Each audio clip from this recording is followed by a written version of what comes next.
ഞാൻ doctor Reenu Mariam George, consultant dermatologist Mary Queen's mission hospital, Kanjirappally. ഇന്ന് ഞാൻ നിങ്ങളുമായിട്ട് ഡിസ്കസ് ചെയ്യുന്ന topic laser hair reduction.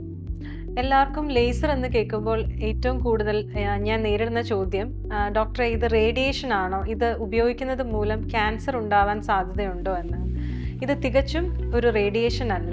സൂര്യരശ്മികളെ, പ്രകാശകിരണങ്ങളെ ഏകീകരിച്ച് concentrate ചെയ്ത് അത് തൊലിപ്പുറത്ത് എത്തിക്കുകയും അത് രോമകുംഭങ്ങളെ അല്ലെങ്കിൽ ഹെയർ ഫോളിക്കിളിനെ ഓരോ സ്റ്റേജസായി കരിച്ചു കളയുകയാണ് ചെയ്യുന്നത്. യൂഷ്വലി ലേസർ സാധാരണയായി ഗ്രോയിങ് ഫേസിനെ, അതായത് വളരുന്ന രോമകുംഭങ്ങളെയാണ് അഫക്റ്റ് ചെയ്യുന്നത്. അതുകൊണ്ട് തന്നെ പല പ്രാവശ്യം ഈ ലേസർ ചികിത്സ ചെയ്യേണ്ടതാണ്. ഇതാരിലൊക്കെയാണ് ലേസർ ഹെയർ റിഡക്ഷൻ ചെയ്യുന്നത്? കൂടുതലായും സ്ത്രീകളിൽ താടി രോമങ്ങൾ അല്ലെങ്കിൽ മേൽചുണ്ടിലുള്ള രോമങ്ങൾ കൂടുതലായി ഉള്ളവരിലാണ് ഈ ലേസർ ഹെയർ റിഡക്ഷൻ കൂടുതലായി ചെയ്യാറുള്ളത്. അതേസമയം വേറെയും സ്വകാര്യ ഭാഗങ്ങൾ കൂടുതൽ രോമവളർച്ചയുണ്ടെങ്കിൽ അവിടെയും ചെയ്യാറുണ്ട്. എന്നാൽ പുരുഷന്മാരിൽ കൂട്ടുപിരുകം അല്ലെങ്കിൽ ബിയേർഡ് ഷേപ്പിംഗ്, താടി രോമങ്ങളിൽ ഷേപ്പ് ചെയ്യുക, അല്ലെങ്കിൽ ചെവിയിൽ നിന്ന് മൂക്കിൽ നിന്ന് കൂടുതലായി രോമവളർച്ച ഉള്ളവർക്കും ഈ ഹെയർ റിഡക്ഷൻ ലേസർ ചെയ്യാറുണ്ട്. അതേസമയം ഇതെല്ലാം കോസ്മെറ്റിക് ചികിത്സാ രീതിയാണ്. ചില മെഡിക്കൽ ട്രീറ്റ്മെൻറ്റിൻ്റെ ഭാഗമായും ഈ ലേസർ ഹെയർ റിഡക്ഷൻ ചെയ്യാറുണ്ട്.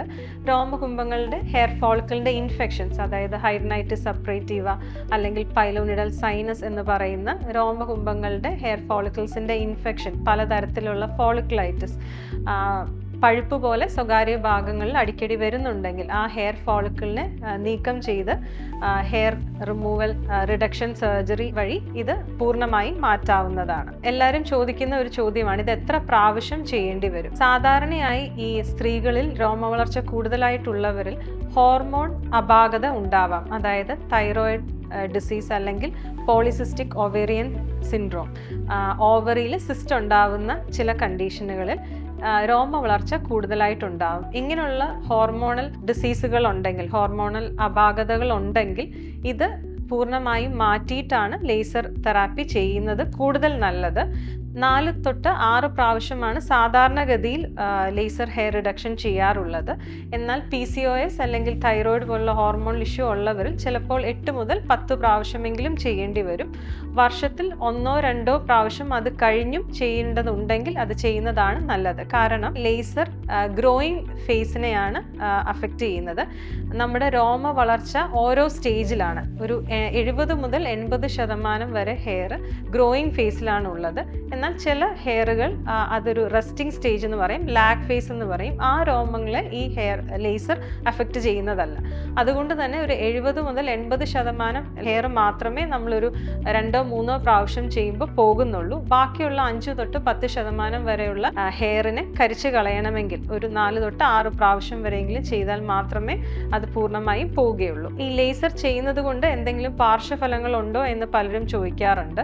ഇതിന് വളരെ സേഫ് ആയിട്ടുള്ള OP ബേസിസിൽ ചെയ്യുന്ന പ്രൊസീജിയറാണ്. ഇതിന് ചെയ്യുന്ന സമയത്ത് ചിലർക്ക് ചില പെയിൻ, വളരെ ചെറുതായിട്ടൊരു പെയിൻ അനുഭവപ്പെടാം. അത് ചൂടായതുകൊണ്ട് തന്നെ, ഹീറ്റ് ഉള്ളത് കൊണ്ട് തന്നെ പ്രിക്കിംഗ് സെൻസേഷൻ, ഒരു കുത്തുന്ന ഒരു എഫക്റ്റ് ചിലരിൽ ഉണ്ടാവാം. അത് നമ്മൾ അനസ്തെറ്റിക് ജെൽ അപ്ലൈ ചെയ്ത്, മരവിപ്പിക്കാനുള്ള ജെൽ അപ്ലൈ ചെയ്ത് 45 മിനിറ്റ് കഴിയുമ്പോഴാണ് ചെയ്യുന്നത്. അപ്പോൾ പെയിൻ കൂടുതലായിട്ട് അനുഭവപ്പെടുന്നതല്ല. ഇപ്പം ഒരുപാട് നൂതന ടെക്നോളജീസ് ഉള്ളത് കൊണ്ട് തന്നെ, കൂളിംഗ് സിസ്റ്റം ഉള്ളത് കൊണ്ട് ഈ വേദന ചിലർക്ക് ഉണ്ടാവുന്നതുമല്ല. പെയിൻ ടോളറേറ്റ് ചെയ്യാത്തവർക്കും നമ്മൾ അനസ്തെറ്റിക് ജെൽ അപ്ലൈ ചെയ്യാറുണ്ട്. ചെയ്ത് കഴിഞ്ഞ് ഉടനെ ഒരു 2-3 മണിക്കൂറിന് ശേഷം നമ്മുടെ ചെയ്ത ഭാഗങ്ങളിൽ ചുവപ്പ് അല്ലെങ്കിൽ തടുപ്പ് അനുഭവപ്പെടാറുണ്ട്. അത് ഒരു 2-3 മണിക്കൂറിന് ശേഷം അത് പൂർണ്ണമായിട്ട് പോകുന്നതാണ്. നമ്മൾ ഐസ് പാക്സ് വെക്കാൻ പറയാറുണ്ട്. അന്നേരവും ഐസ് പാക്സ് വെക്കാറുണ്ട്. വീട്ടിൽ ചെല്ലുമ്പോഴും ഐസ് പാക്സ് യൂസ് ചെയ്യാൻ പറയാറുണ്ട്.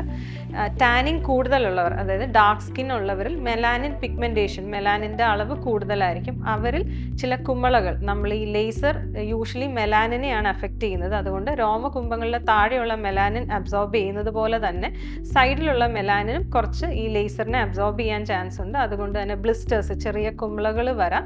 അതിന് തക്കതായ ചികിത്സ ചെയ്തു കഴിഞ്ഞാൽ അത് പൂർണ്ണമായും പോകുന്നതാണ്. അതല്ലാതെ സ്കിന്നിൻ്റെ താഴോട്ട്, ഡെർമിസ് വരെ ഈ ലേസർ അഫക്റ്റഡ് ആവുള്ളൂ. അതിൻ്റെ താഴോട്ട് ഒരു കാരണവശാലും ലേസർ എത്തുകയില്ല.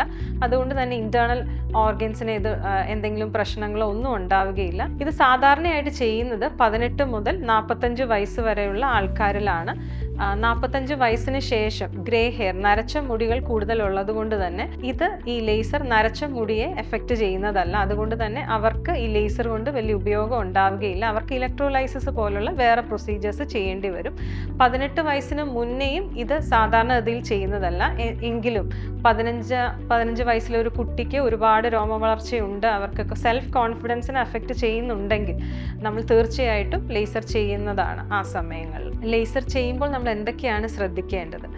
സാധാരണഗതിയിൽ നമ്മൾ ഒരു പേഷ്യൻ്റ് വരുമ്പോൾ എന്തെങ്കിലും മെഡിസിൻസ് എടുക്കുന്നുണ്ടോ എന്ന് ചോദിക്കാറുണ്ട്. ചില മെഡിസിൻസ്, ഐസോറെറ്റ്നോയിൻ, ഈ പിമ്പിൾസിന് ട്രീറ്റ്മെൻ്റ് ആയിട്ട് യൂസ് ചെയ്യുന്ന ചില മെഡിസിൻസ് യൂസ് ചെയ്യുമ്പോൾ നമ്മൾ ഈ ലേസർ ചികിത്സ ചെയ്യുന്നതല്ല.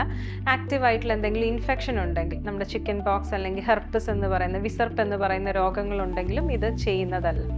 PCOS അല്ലെങ്കിൽ തൈറോയിഡ് പോലുള്ള അസുഖങ്ങൾ ചികിത്സ ചെയ്യുന്നതിനോടൊപ്പം തന്നെയാണ് നമ്മൾ ഈ ലേസർ ചെയ്യേണ്ടത്. ഒരു ഡെർമറ്റോളജിസ്റ്റ്, ട്രെയിൻഡ് ആയിട്ടുള്ള ഒരു ഡെർമറ്റോളജിസ്റ്റിൻ്റെ സൂപ്പർവിഷനിൽ വേണം ഇത് ചെയ്യാനായിട്ട്.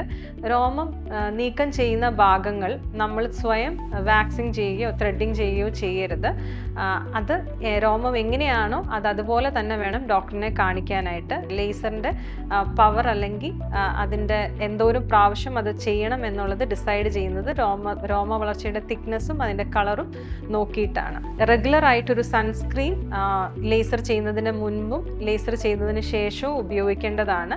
ടാനിങ് കൂടുതലുണ്ടെങ്കിൽ ഈ സൂപ്പർഫിഷ്യൽ ബ്ലിസ്റ്റേഴ്സ് വരാനുള്ള സാധ്യത കൂടുതലാണ്. അതുകൊണ്ട് തികച്ചും ഒരു റെഗുലർ ആയിട്ടൊരു സൺസ്ക്രീൻ അതിന് മുൻപും അതിന് ശേഷവും ഡോക്ടേഴ്സ് യൂസ് ചെയ്യാൻ പറയാറുണ്ട്.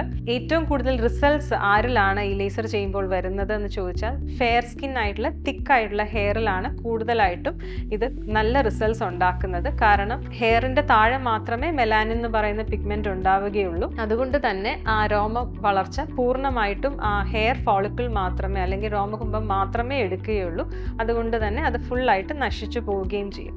ചുറ്റുമുള്ളിടത്തേക്ക് ടാനിങ് അല്ലെങ്കിൽ പിഗ്മെന്റേഷൻ വരുന്നത് കുറവായിരിക്കും. അതുകൊണ്ട് ഫെയർ സ്കിൻ ആയിട്ടുള്ള തിക്കായിട്ടുള്ള രോമ വളർച്ചയുള്ളവരിൽ നന്നായി ലേസർ എഫക്റ്റ് ചെയ്യുന്നതാണ്. ഇത് ചെയ്യുന്നത് 10 മുതൽ 15 മിനിറ്റ് മാത്രമാണ് സാധാരണഗതിയിൽ ചെറിയൊരു ഏരിയ ആണെങ്കിൽ ചെയ്യേണ്ടി വരിക. ചിലരിൽ ദേഹം ഫുള്ള് ലേസർ ചെയ്യണമെന്നുണ്ടെങ്കിൽ 3/4 മണിക്കൂർ അല്ലെങ്കിൽ 1 മണിക്കൂർ വരെ സമയം എടുക്കുന്നതാണ്. അധികം പെയിൻഫുൾ ആയിട്ടുള്ള പ്രൊസീജിയർ അല്ല, വളരെ സേഫ് ആയിട്ട് നമുക്ക് ചെയ്യുന്ന ഒരു നല്ല ചികിത്സാ രീതിയാണ് ലേസർ ഹെയർ റിഡക്ഷൻ. ഇപ്പോൾ ഒരുപാട് നൂതന ടെക്നോളജീസ്, ട്രിപ്പിൾ വേവ് ലെങ്ത് അല്ലെങ്കിൽ 4 ഹെഡഡ് ഡയോഡ് ലേസർ എന്നൊക്കെ പറയുന്ന ഒരുപാട് നൂതന ടെക്നോളജീസ് അവൈലബിൾ ആയതുകൊണ്ട് തന്നെ നല്ല റിസൾട്ട്സും ഈ ലേസർ ഹെയർ റിഡക്ഷൻ വഴി നമുക്ക് ലഭിക്കുന്നതാണ്.